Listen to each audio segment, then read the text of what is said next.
সারা রাত নির্ঘুমভাবে থেকে ফজরের নামাজ পড়ে ফজরের টাইমে বের হয়ে যাচ্ছি। তারও আগের থেকে উঠে রেডি হয়ে গেছি। এই তো সবাইকে নিয়ে বাসা থেকে বেরিয়ে যাচ্ছি। তো আমাদের গাড়িটাও সামনে চলে আসছে আর কি। হ্যালো এভরিওয়ান, আসসালামু আলাইকুম। আশা করি যে যেখান থেকে দেখছেন একটা লাইক দিয়ে সম্পূর্ণ ভিডিওর সাথে থাকবেন।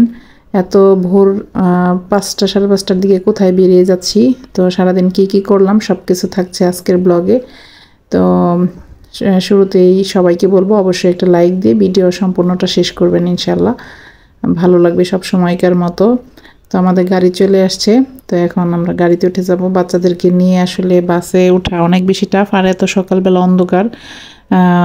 যদি এখানে আলো দেখাচ্ছে, কিন্তু এখন বাজে ভোর 6টা, পৌনে 6টা এরকম আর কি, 5:30 পৌনে 6টা এরকম টাইমে আমরা বেরিয়ে যাচ্ছি। আরও অনেক আগের থেকে উঠেই কিন্তু বাচ্চাদেরকে রেডি করে নিয়েছি।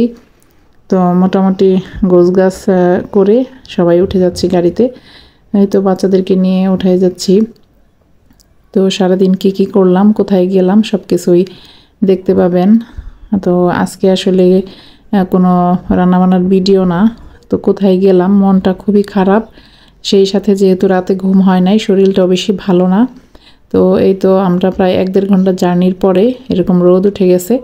তারপরে হচ্ছে এই তো আমরা রাস্তার মাঝখানে, রাস্তাটা ফাঁকাই ছিল সকালবেলা, যেহেতু সকালবেলার সৌন্দর্যটা সত্যি অনেক সুন্দর। মানে সকালবেলার পরিবেশটা, এত সকালে আসলে বাইরে বের হওয়া হয় না, তাই কখনো দেখাও হয় না। তো আজকে দেখা হয়ে গেল। তো আজকে কোথায় যাচ্ছি আর কার কাছে যাচ্ছি বলবো। সে হচ্ছে এমন একজন ব্যক্তি, আমার খালু হয়।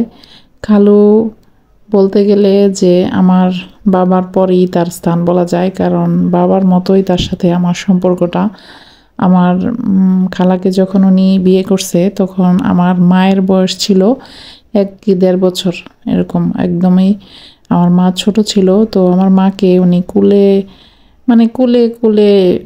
কান্দে নিয়ে যেভাবে বড় করে বাচ্চাদের, ঠিক সেইভাবে আমার মাকে অনেক বেশি টেক কেয়ার করতো। ছোটোবেলা থেকে দেখছি যে আমাদের বাসায় অনেক আনাগোনা ছিল। তো অনেক প্রিয় একজন মানুষ আমার বাবার মতোই, মানে সে আমাকে অনেক বেশি আদর করতো। আমার বিয়ের পরেও অনেকবার আসছে, আমার বাসায় ছিল অনেক দিন। তো এই তো এখানে আমরা গাড়ি থেকে নেমে গেলাম, সামনে ব্রহ্মপুত্র নদী। তো কিছুটা রাস্তা হেঁটে যেতে হচ্ছে, ওই উপরে টিলার মতো ওইখানে আমাদের গাড়িটা রেখে আসছি, গাড়ি আর এখানে আসবে না। তো সামনে হচ্ছে ব্রহ্মপুত্র নদীটা পার হতে হবে। আর অপরূপ সৌন্দর্য, বাংলার রূপ আসলে না দেখলে মানে বোঝা যায় না, নিজের চোখে না দেখলে এত সুন্দর পরিবেশ। তো এই নদীটা পার হয়ে আমার সেই খালুর বাড়ি, আমরা খালুর বাড়ি যাচ্ছি। আসলে মনটা খারাপ কেন, সেই প্রিয় মানুষটাই মানে দুনিয়া ছেড়ে চলে গেছে, তাকেই দেখতে যাচ্ছি। এখন আমরা নৌকাটা পার হচ্ছি, নৌকা দিয়ে। তো এখানে নৌকা পার হতে এসে এখানে দেখি আমার আরেকটা বোন, কাজিন, সেও মানে যাচ্ছে আর কি। তার সাথে দেখা হয়ে গেল পথে, তো আমরা একসাথেই যাচ্ছি আর কি। এই তো নদীটা একদম শান্ত নদী, পানি কমে গেছে। তো নৌকা দিয়ে পার হয়ে গেলাম। আসলে সম্পূর্ণ ভিডিওটা যদি আপনাদের সাথে শেয়ার করি তাহলে অনেক লম্বা হয়ে যাবে, তাই আমি ভিডিওটা বেশি দূর পর্যন্ত কন্টিনিউ করব না, আজকে এ পর্যন্ত রেখে দিব। আগামী পর্বে ইনশাল্লাহ বাকিটুক বিস্তারিত আপনাদের সাথে শেয়ার করব। সবাই আমার জন্য এবং আমার পরিবারের সবার জন্য এবং আমার খালুর জন্য দোয়া করবেন। আল্লাহ হাফেজ।